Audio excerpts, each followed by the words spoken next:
चलिए दोस्तों, फिर एक सेट और करते हैं जो कि 27 और 28 जनवरी के लिए लाइव मॉक फ्री था ओलिव बोर्ड पर।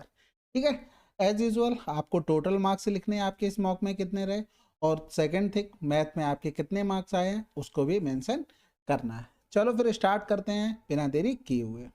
और हाँ, एक चीज़ हमेशा याद रखना, मॉक देते समय आप जब भी मॉक देते हैं, आपने सवाल एक बार में पढ़ा, आपको समझ में आ गया कि मॉक में कि हमें क्या करना है इस सवाल में, तब तो उसको अटेम्प्ट करो, वरना उसको आगे बढ़ो, सेकंड गो में उसको करना है। पहली बार में जो समझ में आ जाए उसको पहले कर लो, और इससे क्या होगा, टाइम भी बचेगा, आप उससे 2 सवाल ज़्यादा कर लेंगे। ठीक है, अब सिंपल था, यहाँ पर देखो त्रिभुज MNO दिया गया था, एन पर समकोण था। एक बढ़िया ट्रेंगल बना लेते हैं MN और O। P भुजा ON पे था, ठीक है, OM हमारा 26 था, ठीक है, PM हमको 25 दे दिया था, ये 25 हो गया, ओपी 3 हो गया, और हमको एम का मान चाहिए था। अब यहाँ पर देखो ऑप्शन से सहारा ले लो। अगर मान लो सबसे आसान क्या है, हमें ये 24 का ट्रिपलेट पता है, अगर ये 24 है तो ये 10 होता है, तो 26 हमको दिया ही हुआ था। तो अगर ये सेटिस्फाइड होगा तब तो ठीक है, नहीं होगा तब कोई बात नहीं। तो ये कितना बचा, 7, और ये भी हमको पता है 7, 24, 25 ये भी एक ट्रिपलेट होता है, तो सेटिस्फाइड हो गया, आंसर लगा दो। क्यों बेसिक से जाना है। अगला सवाल, 18 सेंटीमीटर 11 सेंटीमीटर विमा वाली एक आयताकार सीट से सीट के चारों ओर कोने से 2 सेंटीमीटर भुजा वाला एक वर्ग काटा जाता है और एक बॉक्स बनाया जाता है, बॉक्स का आयतन क्या है। तो सिंपल सी बात है भैया, ये एक आयताकार सीट रही, ठीक है, यहाँ से ये 2 निकाल लिया, ये 2 निकाल लिया, ये 2 यहाँ से हटा दिया, ये 2 हटा दिया, यानी कि अगर हम देखेंगे तो भुजा यहाँ पर बची कितनी, 18 माइनस 4, इधर चौड़ाई कितनी बची, 11 माइनस 4। तो हमारे पास जो डिस्टेंस आ गई, 18 से 4 गया तो 14 हो गई, हमारे पास चौड़ाई 11 से 4 गया तो कितना हो गया, 7 हो गया, और हमारे पास हाइट कितनी होगी, 2 हो गई। तो हमें LVH का मान निकालना था, 14 14 में 196 हमारा आंसर। ठीक है ना भाई, जो ये पार्ट बचेगा ना, ये वाला जो मैं मार कर रहा हूँ, यही ऊपर उठ के एक उसको कवर करेगा आके, उसी का वॉल्यूम बताना था। अगला सवाल, एक यदि निशु कुछ ऐसी वस्तुएं x+40 रुपए में बेचता है जो अमन ने उसे x रुपए में बेची थी, तो निशु का लाभ परसेंटेज 20% है, x का मान।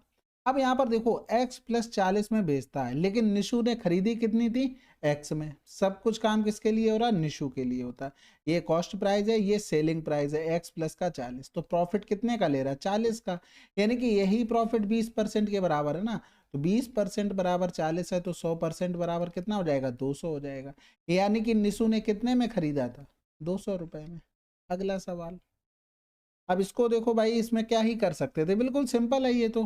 देखो ये ऊपर जाएगा तो साइन थीटा हो जाएगा, और सेक थीटा ऊपर जाएगा कॉस, तो इधर आ जाएगा कॉस थीटा, बराबर में वाई अपॉन में एक्स हो गया, टेन थीटा बराबर क्या हो गया, वाई अपॉन में एक्स हो गया। भाई देखो ये तो हमने देख लिया, टेन थीटा बराबर इतना है, लेकिन ऊपर क्या है, माइनस हमें चाहिए ऊपर, तो ये हटा दो, यहाँ तो है ही नहीं कुछ भी, और ये आंसर हो सकता है, ये हटा दो, ऐसे ही देखते ही लगना आना चाहिए।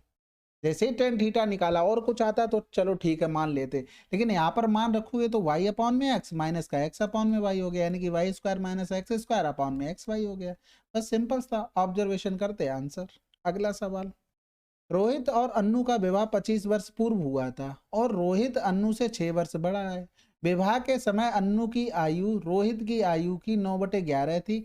अन्नू की वर्तमान आयु क्या है। देखो विवाह के समय की बात कर रहा, अन्नू की आयु रोहित की आयु, यानी कि ये 11 है तो ये 9 रही होगी। एक चीज बताओ, जो आपके और आपके भाई में आज एज में डिफरेंस है, 10 साल पहले वही तो डिफरेंस रहा होगा, डिफरेंस कभी तो नहीं कम ज्यादा होता है, कभी नहीं होता। तो यहाँ पर कितना हो रहा था, 2 का, क्वेश्चन में 6 का हो गया, 3 गुना हो रहा था, हमसे पूछा गया था किसका, अन्नू का, तो 9 बराबर निकाल लो, 2 तियां 6, 9 तियां 27 हो गया। लेकिन ये आया कौन सा है, ये भी तो बात करते हैं, ये आया 25 साल पहले का, हम इसमें 25 जोड़ देंगे, 7 5 12, हाथ से लगा 1 हो गया, 3 2 5, आंसर आ गया। अगला सवाल करते हैं, ए एक कार्य का 5/7वां हिस्सा 20 दिनों में, बी समान कार्य का 1/4वां हिस्सा 16 दिनों में पूरा करता है। ए ने कार्य शुरू किया और 8 दिन के बाद छोड़ दिया, उसके बाद बी ने शेष कार्य को x दिनों में पूरा किया, तो x का मान। अब इसमें देखो 5/7 लिखा है, पूरा काम 7 है, तो उसमें से 5 भाग 20 दिन में कर रहा है, तो पूरा भाग कितने दिन में करेगा, 28 दिन में। यानी कि डायरेक्ट हमें लिखना था, 5 से भाग करते, 7 का गुणा करते, यानी कि 5 को 20, 7 चौक 28।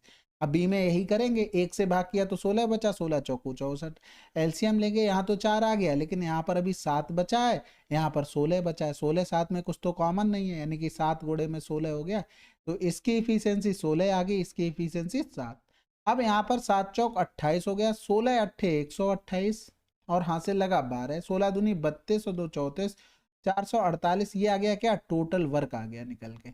अब ए ने काम शुरू किया भैया, 8 दिन किया, यानी कि 128 काम निपटा दिया, तो काम बचा कितना है, 0 बचा, 2 3 से 4 से गया 3, 320 हमें यूनिट डिजिट चाहिए ऑप्शन में, 7 पंजे 35 5 0 आ रहा है, 7 दूनी 14 और 2 16, हटा दो, बस आंसर लगा दो, क्योंकि अब 320 में हमें भाग करना है 7 से, 7 क्या है हमारा प्राइम नंबर है, किसी से भी नहीं कटेगा, यानी कि नीचे अपॉन 7 में आना था, यूनिट डिजिट हमें 0 लेके आनी थी, तो इतना करते आंसर आ जाता।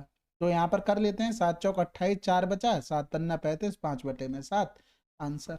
अगला सवाल, अब यहाँ पर कौन सा ट्रू है, 9 से डिविजिबिलिटी चेक करनी थी, आसान है ये तो, 7 4 11, 4 15, 15 में 8 जोड़ देंगे, नहीं कटेगा 9 से, 6 6 12 5 17, 17 और 8 25, नहीं कटेगा, यानी कि कोई भी सही नहीं, ये तो आसान था। 2n+5 पुरुष किसी कार्य को 40 दिनों में पूरा कर सकते हैं, हालांकि 11 पुरुष कार्य समूह छोड़ देते हैं, तो समूह को कार्य पूरा करने में 50 दिन लगते हैं, इनका मान बताना है। तो पहली बात तो 11 पुरुष समूह छोड़ देते हैं, यानी कि बचे कितने हैं उससे हमें नहीं पता, लेकिन जो छोड़े हैं ना वो अपने क्या कह रहे हैं, 40 दिन का काम वो नहीं कर रहे, करके गए, इसी की वजह से है ना, कुछ भी आदमी एक्स मान लो, उन्होंने क्या किया 50 दिन लगते, यानी कि 10 दिन ज्यादा लग गए उन्हीं की वजह से, यानी कि एक्स बराबर क्या आ गया, 44 आ गया, यानी कि 11 पुरुष समूह को छोड़ के चले गए थे, यानी कि पहले कितने रहे होंगे, 55 रहे होंगे, यानी कि 2n बराबर में 55 हो गया, और माइनस का 5, तो n बराबर में 25।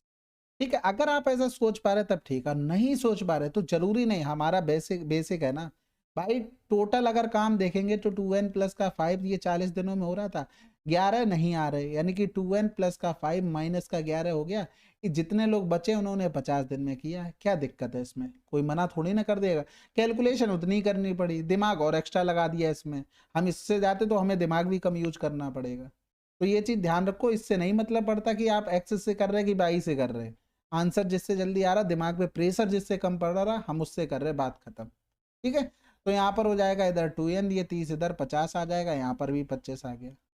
तो एग्जाम देते समय ये ध्यान रखें, दिमाग पे जिस पे लोड कम रहे उस कंडीशन को फॉलो करें। ऐसे 2 अंकी संख्याओं की संख्या ज्ञात करें जिनके अंकों का उत्क्रमित यानी कि उलटने पर संख्या के मान में 27 की वृद्धि हो जाए। तो 2 अंकों की संख्याएं लिखी कैसे जाती है भाई, ऐसे ही तो लिखी जाती है, अब इसको उलट दिया जाता है, यानी कि tan y प्लस का x हो जाता है, तो जो इनका डिफरेंस है ना, यानी कि 27 हो जाता है, यानी कि यहाँ पर 9x माइनस का y बराबर में 27 हो गया, तो x माइनस का y यानी कि 3 आ गया। ये चीज वैसे डायरेक्ट पता होनी चाहिए कि डिफरेंस में 9 कॉमन आता है, 9 का मल्टीपल आता है डिफरेंस, तो यहाँ पर 3 आ गया। अब ऐसे नंबर देखो, एक तो 9 हो गया, 9 6 में डिफरेंस 3 का है, 8 लिखेंगे 8 5 में डिफरेंस 3 का है, और फिर यहाँ पर 7 लिखेंगे, 7 और 3 10, यानी कि 7 से 3 गया तो 4 हो गया, फिर 6 लिखेंगे तो 3 आ गया यहाँ पर निकल के, फिर यहाँ पर 5 लिखेंगे 2 आ जाएगा निकल कर, फिर 4 लिखेंगे तो 1 आ गया। अब इसके आगे अगर 3 रखोगे तो 3 तो रख नहीं पाओगे, अब 3 के आगे क्या रखो भाई, डिफरेंस हमें 3 चाहिए तो 0 रखोगे क्या, ये नंबर पॉसिबल नहीं होगा, तो फिर तो 0 ही हो जाएगा। अब यहाँ पर कितने हुए, 1 2 3 4 5 6, यानी कि टोटल नंबर 6 आ गए। ठीक है, अगला सवाल, PQRS एक चक्रीय चतुर्भुज है जिसमें PQ वृत्त का व्यास है, PSR 110 डिग्री है, QPR का मान, तो PQ और R और S, ठीक है, ये हमारा क्या हो गया, व्यास हो गया, PSR यानी कि PSR ये हमको दे दिया था 110, तो एक चीज बताओ ये कितना होगा, ये हमारा 70 होगा, हमसे पूछा QPR का मान, तो एक चीज बताओ, ये यहाँ पर अर्धवृत्त में बना कोण समकोण होता, तो ये कितना बचा 20 डिग्री। अब चाहे इस पे सर्किल बना लो, चाहे आप सर्किल बना के कर लो, इस तरीके से कर लो। ठीक है, ये यहाँ पर PQ हो गया भाई, उतना ही चित्र बनाओ जितनी जरूरत है, बाकी आपकी मर्जी है, आप जैसा करना चाहें वैसे भी आंसर आ जाएगा, इसमें कुछ एक्स्ट्रा नहीं मैंने बता दिया। तो ये हो गया इस तरीके से, यहाँ पर दिया गया था हमको PSR, यानी कि PSR ये 110 हो गया, तो चक्रीय चतुर्भुज में आमने सामने कोणों का योगफल होता है 180, हमें चाहिए क्या था, क्यू पी आर चाहिए था, यानी कि ये अर्धवृत्त में बना कोण 90 डिग्री, तो ये अपने आप से 20। अगला सवाल, डब्ल्यू एक्स वाई में हो डब्ल्यू जेड एक्स वाई पर लंब है एस, डब्ल्यू एक्स पर एक बिंदु इस प्रकार है कि ये एंगल और ये एंगल दिए गए थे, ए का मान। तो यहाँ पर बढ़िया सा सुंदर सुशील टिकाई टिकाऊ एकदम बना लो ट्रायंगल, डब्ल्यू एक्स और वाई हो गया। ठीक है, यहाँ पर इस तरीके से इसको हमने कर दिया ड्रॉ। ये 90 डिग्री का बना रहा, कह रहा था ना परपेंडिकुलर है यानी कि लंब है। और कह रहा था एस डब्ल्यू एक्स है, लो भाई एस भी आ गया। कह रहा था वाई एस डब्ल्यू ये, ठीक है, ये दे दिया था हमको ए डिग्री। एस वाई और जेड यानी कि ये वाला हमको दे दिया था 54 डिग्री। और भाई 70 भी दे दिया, 70 कौन सा दिया था, डब्लू वाला दिया था, यानी कि ये दे दिया। ठीक है, अब कितना आसान सवाल हो गया भाई। अगर हम इस ट्रेंगल में देखें किसमें, एक्स जेड डब्लू में, तो ये कितना होगा, 20 होगा, क्योंकि ये वाला एंगल कितना था, 90 था। ये एक्सटीरियर एंगल हो गया, किसका हो गया, एस एक्स वाई का, यानी कि ए बराबर क्या होगा, 54 प्लस का, यानी कि 74 हमारा आंसर। अगला सवाल, अब यहाँ पर देखो पूरी इक्वेशन के बराबर जीरो दिया था, तो इनका इंडिविजुअल अगर हम जीरो रख दें सबके, तो ये हमारा आंसर जीरो आ जाएगा, सेटिस्फाइड हो जाएगा। यानी कि 6p बराबर में 8 हो गया, p बराबर में 2 चौको 8 2 3 6 हो गया, q बराबर में 10/3 हो गया, और r बराबर में 2/3 हो गया। बस उसी को तो रखना था। यानी कि हमें p और r जोड़ते तो 6 में कितना आ जाता, 3, यानी कि 2 आ गया। ये क्या आ गया, p प्लस का r आ गया, यानी कि 2 बराबर में 10 और 3 ऊपर चला जाएगा, 3/5। अगला सवाल, एक धनराशि 4 वर्ष के लिए A% वार्षिक साधारण ब्याज पर उधार दी जाती है। यदि धनराशि इतने परसेंट पर उधार दी जाती तो 120 रुपए अधिक प्राप्त मिलते। धनराशि ज्ञात कीजिए। साधारण ब्याज चल रहा, सिंपल भाई, रेट इतनी बढ़ गई तो इतनी रेट बढ़ गई, इतने साल का ही तो यही तो ब्याज एक्स्ट्रा मिलेगा। बस इसी का मान 120 दिया गया था, हमसे 100 बराबर पूछा गया था, तो 15 चौकू 60, 6 का 2 गुना 12 होता है। अब हमें नहीं पता, हमें 2 लिखे हो और जिसमें दुनिया भर के जीरो लिखे हो, वही आंसर। हम जीरो पर काम ही नहीं करेंगे भाई, ऑप्शन नहीं चाहता ना कि काम करो, जरूरत ही नहीं है, सिंपल था। अगला, find the profit loss amount earn by the shopkeeper after selling all the 5 tapes.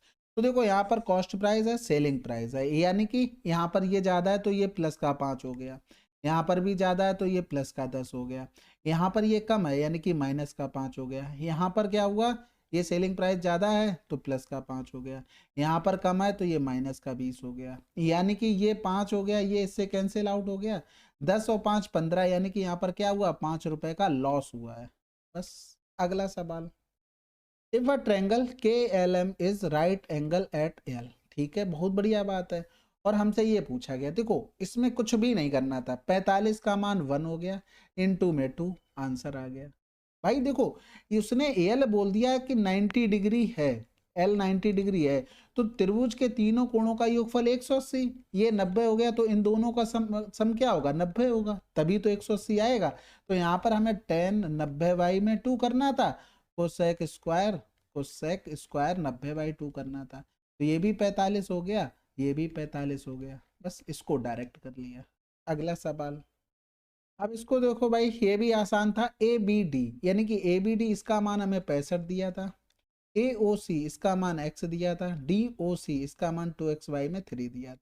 अब आपको ये भी पता है x प्लस 2xy में 3, ये पूरा एंगल क्या होगा, 65 का 2 गुना होगा। देखो सेम जीवा से, सेम जीवा का मतलब देखो ये जीवा बनेगा, वृत्त की परिधि पर बने कोण का 2 गुना होता है वृत्त के केंद्र पर बना कोण। बस सिंपल था। ठीक है, तो यहाँ पर 3 2 5x हो गया, बराबर में हो जाएगा 65 दूनी 130 गुणे में 3, तो इधर कर देंगे तो हमें मान किसका, x का निकालना है क्या, x का ही निकालना है, तो 5 दूनी 10 5 छक्का 30 हो गया, 26 3 78 आंसर। अगला सवाल, एक टंकी को भरने के लिए दो पाइप जी के जुड़े हुए हैं, यदि दोनों पाइप एक साथ खोल दिए जाएं तो टंकी 84 मिनट में भर जाती है। यदि पाइप जी को अकेले खोल दिया जाए तो 2 घंटे में भर जाती है। अकेले के को समान टंकी को भरने में कितना समय लगेगा। बहुत आसान है, 120 हो गया, 120 गुणे में 84, इन दोनों का डिफरेंस यानी कि 36 हो गया, तो 12 तिया 36 हो गया, 3 दूनी 6 हो गया, बचा 2 3 अट्ठे 24, यानी कि 280 मिनट आंसर। बस खत्म हो गई कहानी।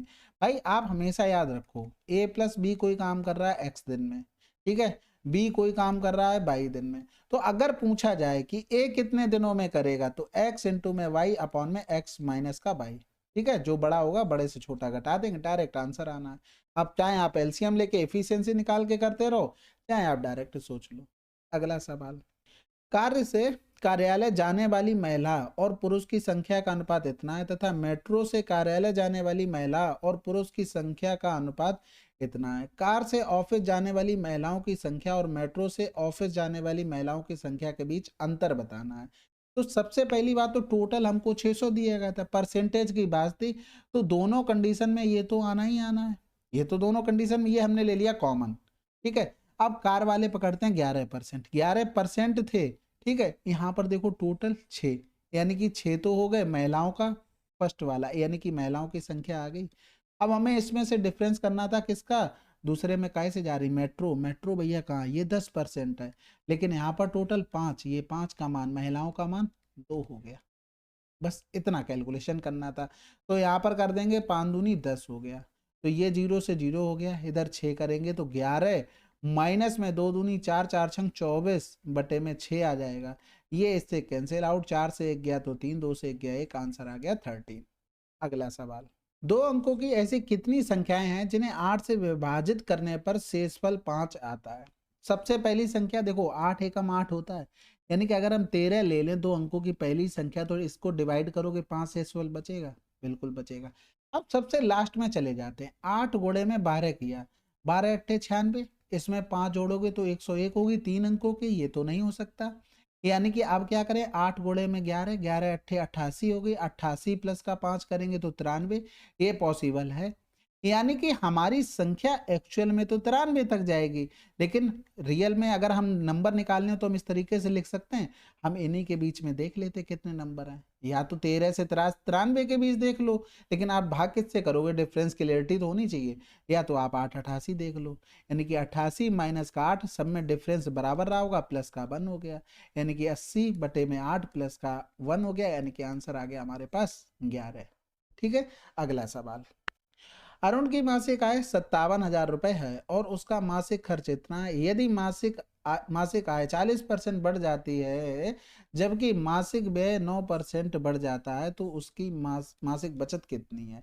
अब उनकी आय कितनी थी, 57,000 रुपए थी, भाई 40% बढ़ गई तो 140 डायरेक्ट निकाल लेते हैं, तो ये कैंसिल आउट हो गया, इधर करेंगे डबल 0 हो गया, 14 सत्ते 98, 14 पंजे 70, यानी कि ये हो गया।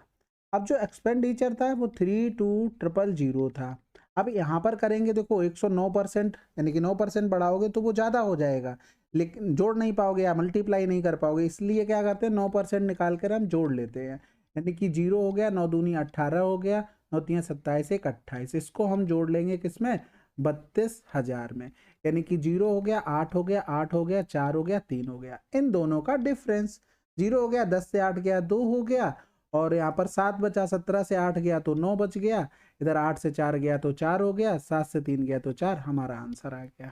अगला सवाल, अब इसमें देखो सिंपल मान रख लो इसमें, और कुछ ज़्यादा मत सोचो। हमने क्या किया, ए बराबर में यहाँ पुट कर दें, या तो बाई बराबर में 0 पुट कर दो, तो बचा क्या, √7a बराबर में 11a बचा, दोनों का होल स्क्वायर करेंगे तो 7a बराबर में 121a स्क्वायर, ये इससे कैंसिल आउट हो गया, ए बराबर में 7 बटे में 121 आ गया।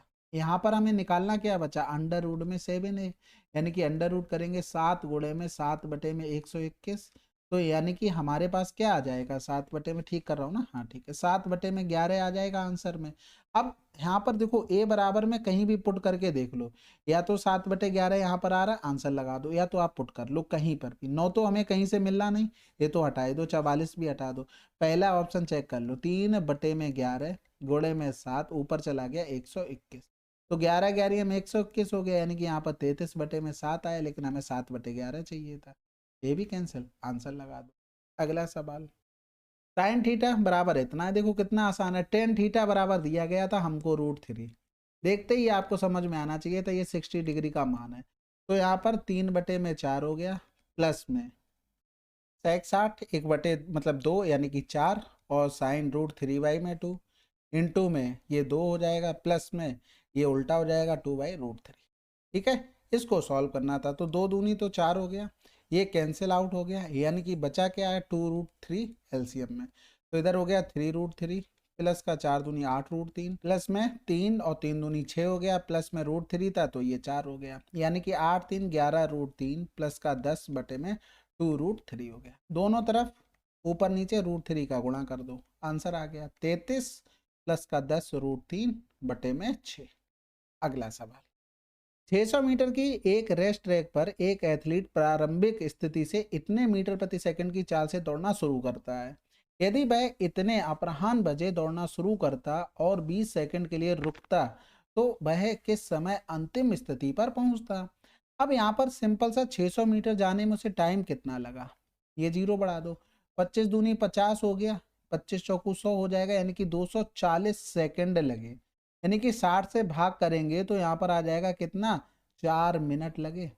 ठीक है, यानी कि 2:30 और ये हो गया डबल जीरो, यानी कि 4 मिनट लगे तो मिनट के नीचे, सेकंड लगे तो सेकंड के नीचे, यानी कि 2:34 सेकंड आंसर।